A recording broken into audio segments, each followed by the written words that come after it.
കുടുംബകോടതി വിഷയങ്ങളുമായി ബന്ധപ്പെട്ട് വരുന്ന പുതിയൊരു വീഡിയോയിലേക്ക് എല്ലാവർക്കും സ്വാഗതം. വീഡിയോ കാണുന്ന ആർക്കെങ്കിലും കുടുംബകോടതി വിഷയങ്ങളുമായി ബന്ധപ്പെട്ട് എന്തെങ്കിലും സംശയങ്ങളുണ്ടെങ്കിൽ കോൺടാക്ട് ചെയ്യാം. WhatsApp number +91 79 94 97 14 19.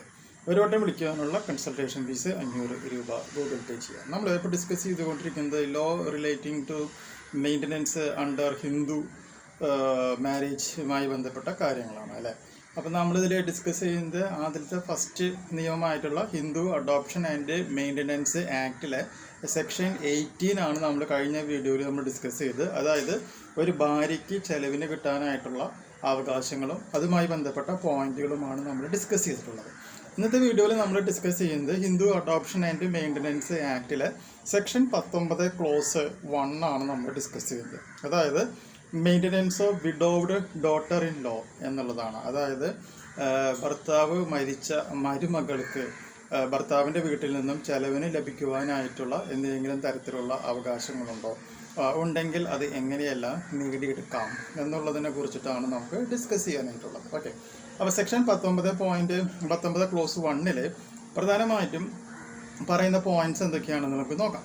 അതായത് section 19 clause 1 lies down that a Hindu wife who has married before or after the commencement of this act shall be entitled to be maintained after the death of her husband by her father in law എന്നാണ് പറഞ്ഞിട്ടുള്ളത്. അതായത് കല്യാണം കഴിഞ്ഞതിന് ശേഷം ഭർത്താവ് മരിക്കുകയാണ് എന്നുണ്ടെങ്കിൽ ആ പെൺകുട്ടീനെ സംരക്ഷിക്കുവാനായിട്ടുള്ള പരിപൂർണമായിട്ടുള്ള ഉത്തരവാദിത്വം എന്ന് പറയുന്നത് ആർക്കാണ്? ആ ഭർത്താവിൻ്റെ അച്ഛനാണ്, ഫാദർ ഇൻ ലോയ്ക്കാണ് എന്നാണ് പറയുന്നത്. ദെൻ ക്ലോസ് 1 നമുക്ക് നോക്കാം. When she is unable to maintain herself out of her own earnings എന്നാണ് പറയുന്നത്. അതായത് ഈ പെൺകുട്ടിക്ക് ചെലവിന് ജീവിക്കാനായിട്ടുള്ള ജോലിയും കാര്യങ്ങളൊക്കെ ഉണ്ട് എന്നുള്ളത് ശരി തന്നെയാണ്. പക്ഷേ ആ ഒരു വരുമാനം വെച്ചുകൊണ്ട് അവൾക്ക് എന്ത് ചെയ്യാൻ പറ്റുന്നില്ല, ദൈനംദിന ജീവിതത്തിലെ എല്ലാ കാര്യങ്ങളും സാധിക്കാൻ പറ്റില്ല എന്നുണ്ടെങ്കിൽ തീർച്ചയായും അവൾക്കൊരു പെറ്റീഷൻ ഫയൽ ചെയ്യാം. അങ്ങനെ ഫയൽ ചെയ്തിട്ട് അതിൽ പറയുന്ന കാര്യങ്ങൾ മുഴുവനും ഓക്കെയാണ് എന്ന് കോടതിക്ക് ബോധ്യപ്പെട്ട് കഴിഞ്ഞിട്ടുണ്ടെങ്കിൽ ഭാര്യയ്ക്ക് ഈ പെൺകുട്ടിക്ക് ചെലവിന് കൊടുക്കുവാനായിട്ട് ഈ പറയുന്ന ഫാദർ ഇൻ ലോയ്ക്ക് എന്തുണ്ട്, ഉത്തരവാദിത്തമുണ്ട് എന്നാണ് പറയുന്നത്. പ്രത്യേകം ഓർക്കുക, unable to maintain herself എന്നുള്ള വാക്കാണ് അവിടെ ഉപയോഗിച്ചിരിക്കുന്നത് കേട്ടോ. Second point, when she is unable to obtain maintenance from the estate of her husband, her father or mother or her son or daughter. ഇനിയിപ്പോൾ ചില സിറ്റുവേഷനിൽ ഇപ്പോൾ ഭർത്താവ് മരിച്ചിട്ടുണ്ടെങ്കിൽ മാത്രമല്ല, ഭർത്താവ് മരിച്ചാൽ ചില സന്ദർഭങ്ങളിൽ നമ്മുടെ നാട്ടു നടപ്പ് അനുസരിച്ച് ഈ പിള്ളേർ എന്ത് ചെയ്യാറുണ്ട്, സ്വന്തം വീട്ടിൽ സ്വന്തം അച്ഛൻ്റെ അമ്മയുടെ അടുത്തും പോയി നിൽക്കാറുണ്ട്. അങ്ങനെ പോയി നിൽക്കുന്ന സാഹചര്യത്തിൽ ഈ പെൺകൊച്ചിൻ്റെ സ്വന്തം അച്ഛനും അമ്മയ്ക്കും എന്തില്ല, വരുമാനമില്ലാത്തവരാണ്.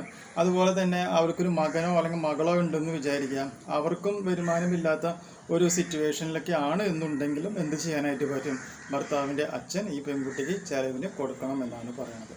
അതായത് when she is unable to obtain maintenance from the estate of her husband, അല്ലെങ്കിൽ രണ്ടാമത് പറയുന്നത് ഹെർ ഫാദർ ഓർ മദർ, സ്വന്തം അച്ഛനും അമ്മയും, അല്ലെങ്കിൽ ഹെർ സൺ ഓർ ഡോട്ടർ, സ്വന്തം മകനോ മകൾക്കോ പറ്റിയില്ല എന്നുണ്ടെങ്കിൽ അമ്മായിപ്പൻ നോക്കണം.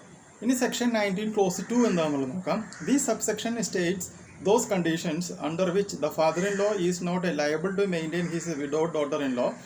അതായത് ഇതിൽ പറയുന്നത് എന്താണ്, ഈ അമ്മായിപ്പന് അല്ലെങ്കിൽ ഫാദർ ഇൻ ലോയ്ക്ക് ഈ മരുമകളെ നോക്കാതിരിക്കുവാനായിട്ടുള്ള 2 കണ്ടീഷൻ പറയുന്നുണ്ട്. അതെന്താണെന്നുള്ളത് നോക്കാം.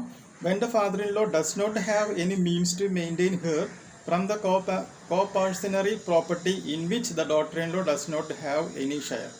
അതായത് ഈ അമ്മായിപ്പനെ സ്വന്തമായി വരുമാനമില്ലാത്ത ഒരു അമ്മായിപ്പനാണ് എന്ന് വിചാരിക്കാം. ഓക്കെ, അങ്ങനെ വരുന്ന ഒരു സാഹചര്യത്തിൽ എന്ത് പറയുന്നുണ്ട്, to maintain her from the coparcenary property in which the daughter in law does not have any share. അതായത് പാരമ്പര്യമായി കിട്ടുന്ന സ്വത്തിലൊന്നും ഷെയറും ഇല്ലാത്ത ഒരു മരുമകളുമാണ് എന്നുണ്ടെങ്കിൽ എന്ത് കാണുന്നില്ല, ഈ അമ്മായിപ്പിന് മരുമകളെ നോക്കാനായിട്ടുള്ള ഉത്തരവാദിത്തമില്ല.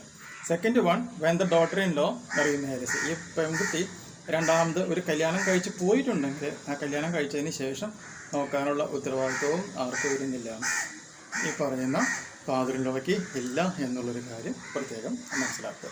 അപ്പോൾ സെക്ഷൻ 19 ക്ലോസ് 1 സെക്ഷൻ 19 ക്ലോസ് 2 പ്രകാരവുമാണ് Hindu adoption and maintenance act പ്രകാരം ഭർത്താവ് മരിച്ച മരുമകൾക്ക് ചെലവിന് ലഭിക്കുവാനായിട്ടുള്ള കണ്ടീഷൻസ്. ഈ ഒരു ഇൻഫോർമേഷൻ നിങ്ങൾക്ക് യൂസ്ഫുൾ ആയിട്ടുണ്ടെങ്കിൽ തീർച്ചയായും നമ്മുടെ ചാനലൊക്കെ ഒന്ന് സബ്സ്ക്രൈബ് ചെയ്യുക, തൊട്ടടുത്ത് കാണുന്ന ബെൽ ബട്ടണും എനേബിൾ ചെയ്യുക. പുതിയൊരു വീഡിയോ ആയിട്ട് വീണ്ടും കാണാം. ബൈ.